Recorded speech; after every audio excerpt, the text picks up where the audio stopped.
প্রিয় দর্শক, আপনারা দেখছেন এসজি বাংলা নিউজ। দেখে নেব আজকের বাছাই করা খবরের শিরোনামগুলি। 1 সেপ্টেম্বর থেকেই ব্ল্যাক লিস্টেড হয়ে যাবে যেসব সিম কার্ড। ট্রাইয়ের নতুন নিয়ম জেনে নিন। ঘনাচ্ছে ঘূর্ণাবাত, অতি ভারী বৃষ্টির হুঁশিয়ারি 12 রাজ্যে। পশ্চিমবঙ্গে আগামী 72 ঘন্টার পূর্বাভাস। প্রিয় দর্শক, ভিডিওটি ভালো লাগলে ভিডিওটিতে লাইক করবেন এবং চ্যানেলটি সাবস্ক্রাইব করবেন। চলে আসবো বিস্তারিত খবরে। 1 সেপ্টেম্বর থেকে ব্ল্যাক লিস্টেড হয়ে যাবে যেসব সিম কার্ড। ট্রেইয়ের নতুন নিয়ম জেনে নিন। যুগে মোবাইল ফোন এবং সিম কার্ড অতীব গুরুত্বপূর্ণ একটি জিনিস। আমরা প্রতিদিন অসংখ্য কাজের জন্য সিম কার্ড ব্যবহার করি, যেমন ফোন কল করা, ইন্টারনেট ব্রাউজ করা, ব্যাংকিং লেনদেন করা এবং আরও অনেক কিছু। তবে সম্প্রতি ভারতের টেলিকম রেগুলেটরি অথরিটি কিছু গুরুত্বপূর্ণ নিয়মাবলী প্রকাশ করেছে, যা 1 সেপ্টেম্বর থেকে কার্যকর হবে। এই নিয়মগুলির আওতায় কিছু সিম কার্ড ব্ল্যাক লিস্টেড হতে পারে। শুনে নেব এই নতুন নিয়মগুলি সম্বন্ধে এবং এদের প্রভাব কিভাবে সাধারণ মানুষের ওপর পড়বে তাও জেনে নেব আমরা। ট্রাইয়ের নতুন নিয়মগুলির লক্ষ্য হলো অবৈধ সিম কার্ডের ব্যবহার নিয়ন্ত্রণ করা এবং মোবাইল সিকিউরিটিকে শক্তিশালী করা।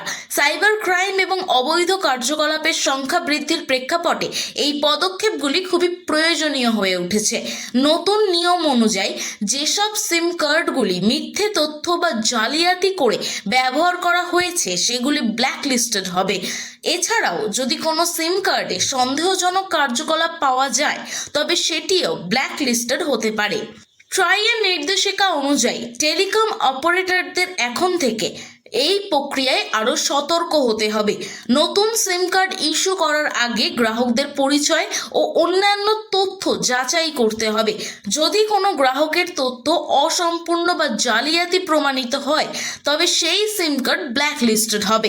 এছাড়া যারা একাধিক সিম কার্ড ব্যবহার করছেন কিন্তু তাদের পরিচয় যাচাই করার প্রক্রিয়ায় অংশ নিচ্ছেন না, তাদের সিম কার্ডও ব্ল্যাক লিস্টেড হওয়ার সম্ভাবনা রয়েছে।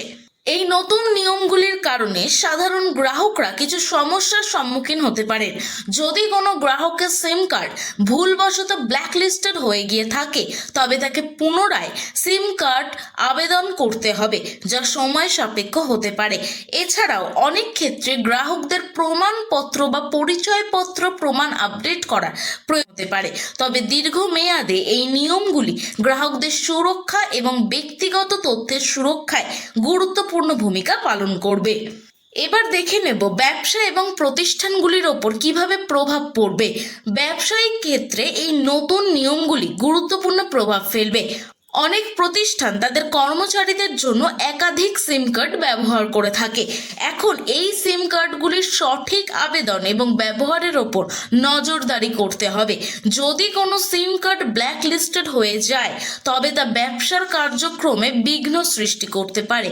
তাই প্রতিষ্ঠানগুলোকে এই নিয়মগুলি মেনে চলার জন্য অতিরিক্ত সতর্কতা অবলম্বন করতে হবে। সাইবার সুরক্ষায় নতুন কী দিক নির্দেশনা এলো? ট্রাইয়ের এই পদক্ষেপগুলি সাইবার সুরক্ষা বৃদ্ধির একটি অংশ হিসেবে বিবেচিত হচ্ছে। জাল সিম কার্ড এবং মিথ্যে তথ্যের ব্যবহার সাধারণত সাইবার অপরাধীদের জন্য একটি বড় সুবিধা হয়ে দাঁড়ায়। এই নতুন নিয়মগুলি সেই সুযোগকে কমিয়ে দেবে এবং মোবাইল যোগাযোগের নিরাপত্তা বৃদ্ধি করবে। এছাড়াও গ্রাহকদের সচেতনতা বাড়াতে এবং নিরাপদ যোগাযোগ ব্যবস্থা গড়ে তুলতে ট্রাইয়ের এই পদক্ষেপগুলি একটি গুরুত্বপূর্ণ ভূমিকা পালন করবে। ব্ল্যাক লিস্টেড সিম কিভাবে পুনরুদ্ধার করবেন? যদি কোনো গ্রাহকের সিম কার্ড ব্ল্যাক লিস্টেড হয়ে যায় তবে সেটা পুনরুদ্ধারের জন্য তাকে ট্রাইয়ের নির্দেশনা অনুযায়ী নির্দিষ্ট আবেদন প্রক্রিয়া অনুসরণ করতে হবে। প্রথমে গ্রাহককে তার পরিচয় প্রমাণ করতে হবে এবং সঠিক তথ্য প্রদান করতে হবে। তারপর টেলিকম অপারেটর সেই সিম কার্ডটি পুনরায় চালু করতে পারেন, তবে তা শুধুমাত্র যাচাই প্রক্রিয়া সফলভাবে সম্পন্ন হলেই। চলে আসবো পরবর্তী খবরে। ঘনাচ্ছে ঘূর্ণাবাত, অতি ভারী বৃষ্টির হুঁশিয়ারি 12টি রাজ্যে। পশ্চিমবঙ্গে আগামী 72 ঘন্টার পূর্বাভাস কি? বঙ্গোপসাগরে নিম্নচাপের উদ্ভব বঙ্গোপসাগরে নিম্নচাপের উদ্ভব বর্তমানে দক্ষিণ বাংলাদেশের উপকূলীয় এলাকায় অবস্থান করছে। আগামী কয়েকদিনের মধ্যেই নিম্নচাপটি আরও শক্তিশালী হয়ে উঠতে পারে এবং সুস্পষ্ট নিম্নচাপে পরিণত হওয়ার সম্ভাবনা রয়েছে। পশ্চিমবঙ্গ ও বাংলাদেশের উপকূলে নিম্নচাপের প্রভাব স্পষ্টভাবে অনুভূত হতে শুরু করবে। বিশেষ করে মঙ্গলবারের মধ্যেই নিম্নচাপটি আরও গভীর হবে বলে জানিয়েছে ভারতীয় আবহাওয়া বিভাগ। নিম্নচাপটি দক্ষিণবঙ্গের দিকে অগ্রসর হওয়ার পরবর্তী 24 ঘন্টার মধ্যে এটি আরও শক্তিশালী হয়ে পশ্চিমবঙ্গের উত্তর পশ্চিম দিকে অগ্রসর হবে। এরপরে এটি ঝাড়খণ্ডের দিকে ধাবিত হবে। এই প্রক্রিয়ায় গাঙ্গেয় পশ্চিমবঙ্গ অতিক্রম করার সময় রাজ্যের বিভিন্ন জেলায় ভারী থেকে অতি ভারী বৃষ্টিপাতের সম্ভাবনা রয়েছে। ঝাড়খণ্ড ছাড়াও বিহার, উত্তরপ্রদেশ এবং মধ্যপ্রদেশের কিছু অংশে অতি ভারী বৃষ্টির সতর্কতা জারি করা হয়েছে। মৌসুমী অক্ষরেখাটি বর্তমানে বাংলার ওপর সক্রিয় রয়েছে। এটি বিকানির, জয়পুর, গোয়ালিয়র, সাতনা, রাঁচি হয়ে গাঙ্গেয় পশ্চিমবঙ্গ এবং বাংলাদেশের নিম্নচাপ এলাকায় বিস্তৃত। এছাড়া অসম থেকে ওড়িশা পর্যন্ত আরেকটি অক্ষরেখা রয়েছে যা বৃষ্টিপাতের প্রভাব বাড়িয়ে তুলেছে। কর্ণাটক ও রাজস্থানে ঘূর্ণবাদের পরিস্থিতিও বৃষ্টিপাতের সম্ভাবনাকে বাড়িয়ে তুলেছে। দক্ষিণবঙ্গের সব জেলায় আগামী 72 ঘন্টায় ভারী থেকে অতি ভারী বৃষ্টির সম্ভাবনা রয়েছে। বিশেষ করে কলকাতা, হাওড়া, হুগলি, পূর্ব ও পশ্চিম মেদিনীপুর, বাঁকুড়া এবং 24 পরগনাতে বৃষ্টির পরিমাণ উল্লেখযোগ্য হতে পারে। বজ্রবিদ্যুৎ সহ বৃষ্টির সম্ভাবনাও রয়েছে। এছাড়া উত্তরবঙ্গের কিছু এলাকায় যেমন জলপাইগুড়ি, মালদা এবং 2 দিনাজপুরে ভারী বৃষ্টির পূর্বাভাস দেওয়া হয়েছে। নিম্নচাপের কারণে বঙ্গোপসাগর এবং সংলগ্ন উপকূলীয় এলাকায় সমুদ্র উত্তাল হতে পারে। 55 থেকে 60 কিলোমিটার গতিবেগে ঝোড়ো হাওয়া বইতে পারে, যা মৎস্যজীবীদের জন্য বিপজ্জনক। তাই পশ্চিমবঙ্গ এবং ওড়িশার মৎস্যজীবীদের মঙ্গলবার পর্যন্ত সমুদ্রে না যাওয়ার নির্দেশ দেওয়া হয়েছে। কলকাতায় নিম্নচাপের প্রভাবে আজ সারাদিন নিবিড় বৃষ্টি হতে পারে। বিক্ষিপ্তভাবে ভারী বৃষ্টির সতর্কতা জারি করা হয়েছে।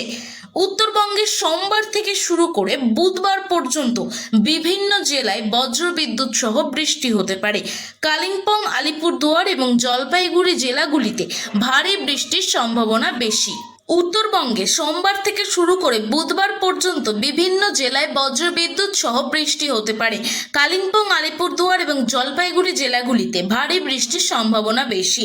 মালদহ, উত্তর ও দক্ষিণ দিনাজপুরে বৃষ্টির পরিমাণ উল্লেখযোগ্য হতে পারে। তবে বুধবারের পর থেকে বৃষ্টির পরিমাণ এবং ব্যাপকতা কিছুটা কমে আসবে। প্রিয় দর্শক, ভিডিওটি ভালো লাগলে ভিডিওটিতে লাইক করবেন এবং চ্যানেলটি সাবস্ক্রাইব করবেন।